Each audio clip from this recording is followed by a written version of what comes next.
শ্রোতা ভাই বোন, আপনারা যেখান থেকে আমাদেরকে দেখছেন, আপনাদের সকলকে সাদর আমন্ত্রণ জানাচ্ছি মসজিদুল হারাম মক্কাতুল মুকাররমা থেকে। লাব্বাইক আল্লাহুম্মা লাব্বাইক, লাব্বাইক লা শারীকা লাক লাব্বাইক, ইন্নাল হামদা ওয়ান নি'মাতা লাকা ওয়াল মুলক লা শারীকা লাক। আলহামদুলিল্লাহ, এই বছরে আমরা সবাই ইতোমধ্যে জেনেছি যে আরাফার দিনটি জুমার দিন হতে যাচ্ছে। জুমার দিন আরাফার দিন হওয়ার কারণে এর বিশেষ কোনো ফজিলত আছে কি না এ বিষয়ে একাধিক বর্ণনা পাওয়া যায়। কোনো কোনো বর্ণনা থেকে জানা যায় যে 70 বছর বা 70 বার হজের সমান সওয়াব পাওয়া যায় যদি আরাফার দিন জুমার দিন হয়। আবার কোনো কোনো বর্ণনাতে 72টি হজের কথা বলা আছে। আবার কোরআনে কারিমে আল্লাহ তাআলা হজ্জে আকবার বলতে একটি হজের কথা বলেছেন, যে বিষয়ে সূরা তাওবাতে আল্লাহ রাব্বুল আলামিন বলেছেন, আউযু বিল্লাহি মিনাশ শাইতানির রাজীম, ওয়া আযানু মিনাল্লাহি ওয়া রাসূলিহি ইয়াউমাল হজ্জিল আকবার ইলা আখিরিল আয়া। আল্লাহ এবং তার রাসূল সাল্লাল্লাহু আলাইহি ওয়াসাল্লামের তরফ থেকে হজ্জে আকবার এই মুশরিকদের প্রতি আল্লাহ তাআলার তরফ থেকে ঘোষণার বিবরণ উঠে এসেছে আয়াতে। তো এই যে হজ্জে আকবার বা আকবরী হজ আমরা বলছি, এটা কাকে বলে আসলে? আকবরী হজ বলতে আসলে কি? এখানে বিশেষ করে সৌদি আরব প্রবাসী যারা আছেন, বাংলাদেশি ভাইরা আছেন, ইন্ডিয়ান পাকিস্তানি ভাইরা আছেন, এখানকার প্রবাসী ভাইদের মধ্যে এবং আরও অনেক সাধারণ মানুষের মধ্যে প্রচলিত আছে যে যদি আরাফাতের দিনটা জুমাবার হয় তাহলে সেটা আকবরী হজ হয়। আবার সেই সাথে এও জনশ্রুতি আছে যে এখানে জুমার দিন যদি আরাফাতের দিন হয় তাহলে সৌদি গভর্নমেন্টকে, হাজি সাহেবদেরকে অনেক উপহার উপঢৌকন দিতে হয়, সেই কারণে তারা চায় না যে জুমার দিনটা আরাফাতের দিন হোক। তো এরকম অনেক কথা জনশ্রুতি আছে। আসলে বাস্তবতাটা কি? জুমার দিন আরাফাতের দিন হওয়ার কি বিশেষ কোনো ফজিলত মোটেই নাই? আর যদি থাকে তাহলে তার পরিমাণ কতটুকু? আমরা যারা পৃথিবীর বিভিন্ন প্রান্তে অবস্থান করছি, যারা নিজেরা হজ করতে আসেনি এবছর, তাদের জন্য আলহামদুলিল্লাহ হজ্জে আকবরটা কি? আল্লাহ রাব্বুল আলামিন কোরআন হাকিমে সূরা তাওবার মধ্যে যে বলেছেন, ওয়া আযানু মিনাল্লাহি ওয়া রাসূলিহি ইয়াউমাল হজ্জিল আকবর, এখানে হজ্জে আকবর বলতে কি বোঝানো হয়েছে? যে আরাফাতের দিনটা জুমার দিন হলে সেটাই কি হজ্জে আকবর হবে কিনা? তো এই বিষয়ে আমরা নবী করিম সাল্লাল্লাহু আলাইহি সাল্লামের যে হাদিস, সেটা খুললে আমরা দেখি যে মূলত জুমার দিন হজ হলে সেটাকে আকবরী হজ বলা হয় না। যে কোনো হজের দিনটা অর্থাৎ আরাফাতের দিনটাকেই হজ্জে আকবর বলা হয়। অর্থাৎ আপনি ওমরা যেটা আছে, এই ওমরাও মানে এক প্রকারের হজ, যদিও সেটাকে হজ বলা যায় না ওই অর্থে, সাধারণ অর্থে। তো আরাফাতের দিনটাকে মূলত ইয়াউমুল হজ্জিল আকবর বলা হয়েছে, অর্থাৎ বড় হজের দিন, মানে হজের মূল দিনটাই সেটা।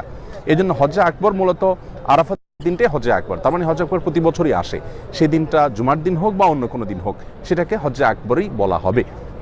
তাহলে জুমার দিন হওয়ার কি কোনো বিশেষ বৈশিষ্ট্য নয়? বিশেষ করে যে বর্ণনা আছে 70 বা 72টি হজের সমান, তার কি হবে? তো সেই বর্ণনাগুলো সম্পর্কে মুহাক্কিক উলামা একরামের যে তাহকিক, তার যে ইসলাম কিউএতে এই সম্পর্কে যে তাহকিক তিনি পেশ করেছেন, সেই তাহকিকের আলোকে বোঝা যায় যে আসলে এরকম কোনো বর্ণনাই বিশুদ্ধতার মানদণ্ডে উত্তীর্ণ নয়। বরং হজ্জে আকবর যেটাকে বলা হচ্ছে সেটা তো আপনার সাধারণ অর্থে যে কোনো ইয়মে আরাফা বা আরাফাতের দিনটাই হজ্জে আকবর, শুক্রবার সাথে কোনো সম্পর্ক নেই। আর যদি শুক্রবার হজ হয়ও তো এর সাথে 70 বা 72 হজের সওয়াব পাওয়ার কোনো সম্পর্ক নেই। নবী করিম সাল্লাল্লাহু আলাইহি সাল্লাম থেকে এরকম কোনো বর্ণনা পাওয়া যায় না। একটি বর্ণনা পাওয়া যায় লা আসলালাহ, এর কোনো ভিত্তি পাওয়া যায় না। অন্য একটা বর্ণনা পাওয়া যায় দাঈফ জিদ্দান, এটা কোনো সাবিত না আন রাসূলুল্লাহ সাল্লাল্লাহু আলাইহি সাল্লাম। অতএব আরাফাতের দিনটা জুমাবার হলে 70 হজ বা 72 হজের সওয়াব হবে, এটি একেবারেই বলা যেতে পারে ভিত্তিহীন, এর কোনো গ্রহণযোগ্যতা নেই। তবে হ্যাঁ, জুমার দিনটি, আরাফাতের দিনটি জুমার দিন হওয়ার কারণে 3টি বিশেষ ফজিলত আছে, মর্যাদা আছে। এক নম্বর হলো যে ইয়ামুল জুমআ, এটা দোয়া কবুলের দিন। জুমার দিনে একটা বিশেষ সময় দোয়া কবুল হয়। আবার আরাফাতের ময়দানটা দোয়া কবুলের জায়গা। আবার রাসূল করিম সাল্লাল্লাহু আলাইহি ওয়াসাল্লাম তিনি যে হজ করেছেন বিদায় হজে, সেটা ছিল ইয়ামে আরাফার দিনটা ছিল জুমার দিনটা। অর্থাৎ এখানে ট্রিপল ফজিলত আমরা একসাথে পাচ্ছি। নবী করিম সাল্লাল্লাহু আলাইহি সাল্লামের যে হজ ছিল সেই হজের দিনটি জুমাবার ছিল, আরাফাতের দিনটা জুমাবার ছিল, তিনি যে বিদায় হজের ভাষণ দিয়েছেন সেদিন জুমাবার ছিল। তো নবী সাল্লাল্লাহু আলাইহি সাল্লামের সেই আরাফাতের দিনের আপনার বারটা কাকতালীয়ভাবে সেটার সাথে আমাদের হজ এবছর মিলে যাচ্ছে। এটি একটি বলা যেতে পারে এটি একটি সৌভাগ্যের ব্যাপার। আরেকটি বিষয় হলো যে জুমার এই দিনটাতে দোয়া কবুল হয়, আবার আরাফাতের দিন দোয়া কবুল হয়, জুমার দিন আসরের পরে দোয়া কবুল হয়। মানে দোয়া কবুলের এতগুলো উপলক্ষ একসাথে হচ্ছে, এটা স্মরণকালের মানে বিরল ঘটনা বলা যেতে পারে। যতটুকু শুনেছি 2014 সাল বা তার কিছুটা আগে একবার হয়েছে, আর এবার হচ্ছে, আবার হয়তো কত বছর পরে আসবে সেটা আল্লাহ তাআলা ভালো জানেন। অতএব আমরা যারা আরাফাতের ময়দানে যাওয়ার সুযোগ পাবো তারা তো এবছরের দোয়া আমাদের জন্য একটা বিরাট সুবর্ণ সুযোগ। এমনিতে আমি প্রায় সময় বলার চেষ্টা করি যে আরাফাতের ময়দানের দোয়া গুলি মিস হলেও এটি হয় না। যদি আপনি সঠিকভাবে সুন্দরভাবে আদায় করতে পারেন তাহলে ইনশাআল্লাহ বিইذনিল্লাহ আরাফাতের ময়দানের দোয়া আল্লাহ রাব্বুল আলামিন কবুল করবেন। অতএব সেজন্য আমরা যারা আরাফাতে যাব তারা তো দোয়া কবুল করবো ইনশাআল্লাহ। আর যারা আরাফাতের ময়দানে অবস্থান করছি না তারাও নিজ নিজ জায়গা থেকে আমাদের কিছু করণীয় আছে, তারা আমাদের নিজের জায়গা থেকে কিছু করণীয় আছে। আমরা আরাফাতের দিন সম্পর্কে নবী করিম সাল্লাল্লাহু আলাইহি ওয়াসাল্লাম বলেছেন যে খায়রুদ দুআই দুআউ ইয়াউমি আরাফা, আরাফাতের দিনের দোয়া হলো সবচেয়ে শ্রেষ্ঠ দিন। ওয়া খায়রু মা কুলতু আনা ওয়ান নাবিয়্যুনা মিন ক্বাবলি লা ইলাহা ইল্লাল্লাহু ওয়াহদাহু লা শারীকা লাহু লাহুল মুলকু ওয়া লাহুল হামদ ওয়া হুয়া আলা কুল্লি শাইইন কাদির। এই বাক্যগুলো আমরা প্রত্যেকে যার যার জায়গা থেকে আরাফাতের দিনে করতে পারি। সেই সাথে আরাফাতের দিনের দোয়া আরাফাতের ময়দানে কবুল হবে, এটা বেসিক হলেও অনেক উলামা ইকরাম বলেছেন এই দিনে আপনি পৃথিবীর যে কোনো প্রান্তে থাকেন হাজী সাহেবদের সাথে মিল রেখে আপনি দোয়া করলে আল্লাহ রাব্বুল আলামিন কাকে কোন উসিলাতে কোন বাহানাতে দিবেন সেটা তিনি ভালো জানেন। অতএব সেই হিসাবে আমরা দোয়া প্রত্যেকে যার যার জায়গা থেকে করতে পারি। আমরা চেষ্টা করব আপন জায়গা থেকে আরাফাতের দিনে আল্লাহর কাছে দোয়া করার, যে আল্লাহ আমি যেতে পারি নাই এখান থেকেই করছি তুমি কবুল করো। আল্লাহ তাআলা চাইলে কবুল করতে পারেন, বিধায় আমরা সেই চেষ্টা অব্যাহত রাখবো ইনশাআল্লাহ। আর আরাফাতের দিনের যে সিয়াম ইয়াউমি আরাফা আহতাসিবু আলাল্লাহি আন ইউকাফিরা আস-সানাতাল্লাতী ক্বাবলাহু ওয়াল্লাতী বা'দাহু কামা ওয়ারাদা ফি রিওয়ায়াতি মুসলিম। নবী করিম সাল্লাল্লাহু আলাইহি ওয়াসাল্লাম বলেছেন আরাফাতের দিনের রোজা এক বছর আগের এক বছর পরের গুনাহকে আল্লাহ তাআলার পক্ষ থেকে মাফ করায় দেয়। অতএব যারা হাজী সাহেব নন এটা তাদের জন্য প্রযোজ্য। হাজী সাহেবরা রোজা রাখবেন না, তারা শুধুমাত্র ওখানে দোয়া করবেন এবং খাওয়া দাওয়া করবেন দিনভর। তো যারা হাজী সাহেব নন তারা এই দিনে দোয়া করবেন, আবার নফল সিয়াম রাখবেন, আবার ওই যে উত্তম দোয়া লা ইলাহা ইল্লাল্লাহু ওয়াহদাহু লা শারীকা লাহু লাহুল মুলকু ওয়া লাহুল হামদু ওয়া আলা কুল্লি শাইইন কাদির, উত্তম জিকির, এই জিকিরটা বেশি বেশি করে পাঠ করবেন আরাফাতের দিনে। আরাফাতের দিন বলতে বাংলাদেশের 9 তারিখকে বোঝানো হবে নাকি আপনার এই যে হাজী সাহেবরা যেদিন অবস্থান করছেন সেদিনটাকে বোঝানো হবে, এই বিষয়ে আমরা এর আগে বারবার বলেছি। সে বিতর্কে না গিয়ে আমরা আরাফাতের দিনে জুমাবার হওয়ার কারণে এই যে ট্রিপল ফজিলতের সুযোগ পাচ্ছি, নবী সাল্লাল্লাহু আলাইহি ওয়াসাল্লামের সাথে এই দিনটা তার হজের সাথে এই হজের দিনটা মিলে যাচ্ছে, আবার জুমার দিন দোয়া কবুলের উপলক্ষ, আবার আরাফাতের দিন। আমরা পৃথিবীর যে প্রান্তে থাকি কেউ যেন এই দিনটাতে দোয়া কোনোভাবে আমরা মিস করব না। আল্লাহ তাআলা আমাদের সবাইকে সেই তৌফিক দান করুন, আমরা যেন পরিপূর্ণভাবে এর হক আদায় করতে পারি। এবং জিলহজের প্রথম দশক চলছে, আসুন আমরা তাকবীর পড়ি, আল্লাহু আকবার কাবীরা ওয়ালহামদুলিল্লাহি কাসীরা ওয়া সুবহানাল্লাহি ওয়া বিহামদিহি বুকরাতাও ওয়া আসীলা ওয়া সাল্লাল্লাহু আলা নবিয়িনা মুহাম্মদ ওয়া আলা আলিহি ওয়া আসহাবিহি আজমাইন। আল্লাহু আকবার লা ইলাহা ইল্লাল্লাহ আল্লাহু আকবার ওয়ালিল্লাহিল হামদ। এই তাকবীর আমরা খুব বেশি বেশি করে পড়তে থাকি, বেশি বেশি করে বাসা বাড়িতে রাস্তাঘাটে বাজারে যেখানে যাই অধিক পরিমাণে তাকবীর। ফাকসিরু ফিহিন্না মিনাত তাকবীরি ওয়াত তাহলিল ওয়াত তাহমিদ। নবী আলাইহিস সালাম বলেছেন এই দিনগুলোতে বেশি বেশি তাকবীর তাহলিল তাহমিদ পাঠ করা, আল্লাহর জিকির করা ইবাদতের দ্বিতীয় বৃহত্তম মৌসুম, রমজানের পরে সবচেয়ে বড় মৌসুম ইবাদতের। অতএব এই মৌসুমের প্রতিটি সেকেন্ডকে প্রতিটি মুহূর্তকে আমরা কাজে লাগাবার চেষ্টা করি। আলহামদুলিল্লাহ, আল্লাহ তাআলা আমাদের সবাইকে সেই তৌফিক দান করুন।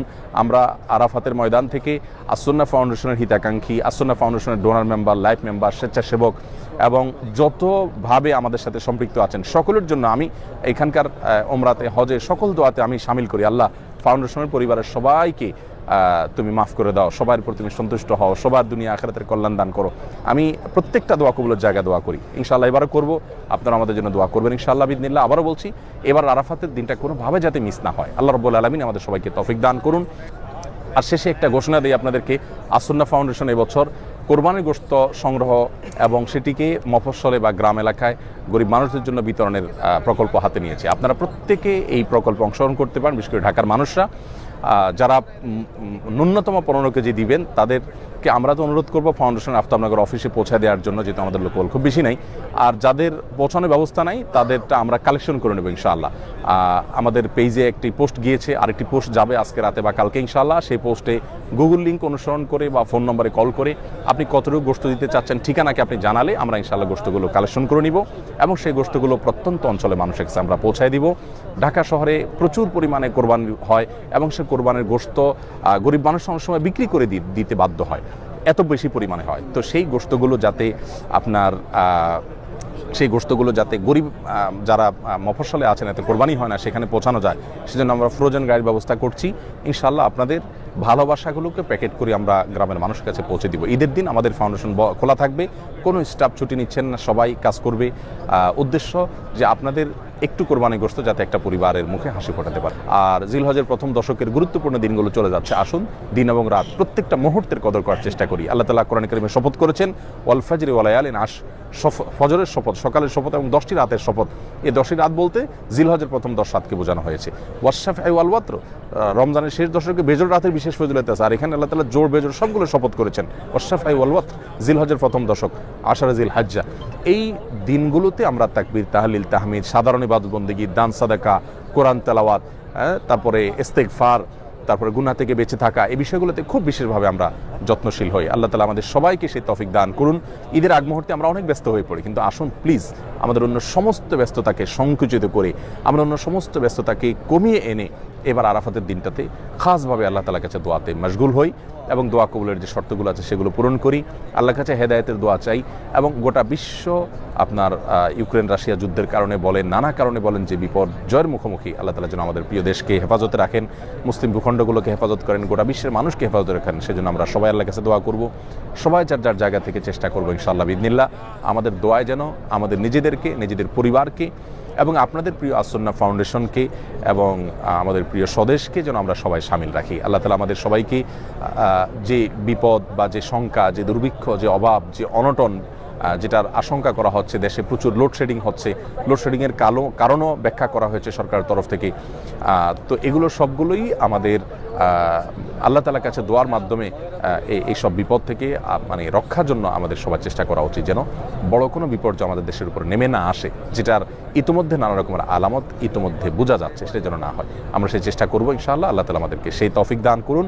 আপনাদের সকলের জন্য আমাদের দিলের গভীর থেকে দোয়া রইল। আমরা এই মুহূর্তে দোয়া করছি, আল্লাহ আমরা কাবাকে সামনে রেখে আমরা কাবার ছাদে আমরা অবস্থান করছি এবং দোয়া কবুলের এই সময়টাতে আল্লাহ যারা দোয়া চেয়েছেন কমেন্টে, প্রত্যেকের দোয়াকে আপনি কবুল করে নিন। কত মানুষ বিপদগ্রস্ত আছেন, কত মানুষ বিপর্যস্ত আছেন, কত মানুষ পেরেশানিতে আছেন, কত মানুষ ঋণগ্রস্ত আছেন, কত মানুষ হয়তো রুগ্ন আছেন, অসুস্থ আছেন। আমরা সবার জন্য দোয়া চাইব। আমার বাবাকে নিয়ে আমি একটু পেরেশানিতে আছি, দুরারোগ্য ব্যাধিতে তিনি আক্রান্ত হয়েছেন, যে ব্যাধি ভয়ঙ্কর ব্যাধি, সে ব্যাধিতে আক্রান্ত হয়েছেন। আমরা পরিবার সদস্যরা সবাই খুব দুশ্চিন্তে আছি, আপনাদের কাছে দোয়া চাই। আমার বাবার জন্য আপনারা দোয়া করবেন, আমিও দোয়া করছি। আল্লাহ তাআলা আমার বাবাকে শিফা কামাল আজলা দান করেন। আর আপনাদের জন্য আমাদের দোয়া অব্যাহত আছে, থাকবে ইনশাআল্লাহ বিইذনিল্লাহ, যেন আল্লাহ রাব্বুল আলামিন আমাদের সকলের সমস্ত সমস্যা দূর করেন।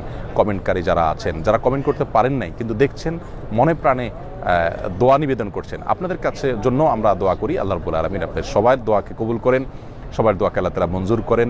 আমাদের সবাইকে আল্লাহ তাআলা জান্নাতুল ফিরদাউসের আঙ্গিনা, এখানে যেরকম দেখতে পাচ্ছেন সবাই আমরা একত্র হয়েছি, আসলে এই হারামের আঙ্গিনা একত্রিত হওয়ার যে আনন্দ, আল্লাহর শপথ করে বলছি, পৃথিবীর অন্য কোনো কিছুর সাথে এই স্বাদকে, এই তৃপ্তিকে তুলনা করা যাবে না। পৃথিবীর বহু স্বাদ আস্বাদন করার সুযোগ আমাদের হয়েছে আলহামদুলিল্লাহ, কিন্তু এই কাবার আঙ্গিনায় হাজিরা দেওয়ার যে স্বাদ, এখানে সেজদা দেওয়ার যে স্বাদ, এখানে দোয়া করার যে স্বাদ, এখানে ইবাদতের যে স্বাদ, সেটা আসলে বর্ণনা করে বোঝানো কঠিন। আমি দোয়া করি আল্লাহ তাআলা আমাদেরকে যারা দেখছেন, আমাদের সকলকে এখানে আসার তৌফিক দান করুন। জাযাকুমুল্লাহ খাইর। আযানে জবাব দেই আমরা, আল্লাহু আকবার, আল্লাহু আকবার।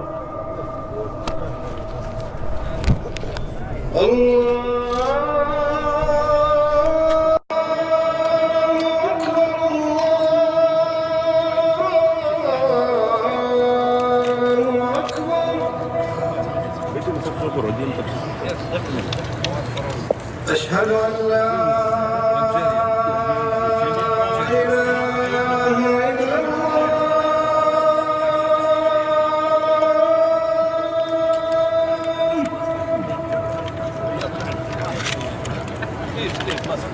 أشهد أن لا